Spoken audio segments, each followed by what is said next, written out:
The do's and don'ts of island lighting. So do place your fitting around 900 millimeters above your work surface, or if you have someone really tall in the house, it should be a little bit higher, so above the eye level of the tallest person in your house.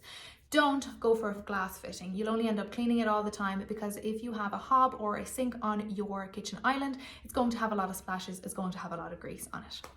Do place your island light on a dimmer. That means that you can brighten it up and use it for task lighting, and you can dim it right down. If you're ever hosting events, you can have it as a lovely soft light.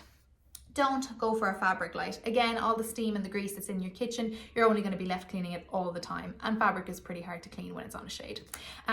Do place your fittings around 200 to 500 millimeters in from the edges of your island. That means that it won't look too big for your island and it won't look too small for your island. That's where it should start, around 200, 500 in. Don't go for a flat fitting. So a flat fitting would look something like this. That means that the bulb is directly in your eye line, and if you go for a really dim bulb that's not going to be glaring in your eye line, it's not going to give you the light levels that you actually want. So instead, do go for a cone-shaped fitting, something that's going to conceal that light within it, and still it can be really, really bright and do what you want it to for task lighting.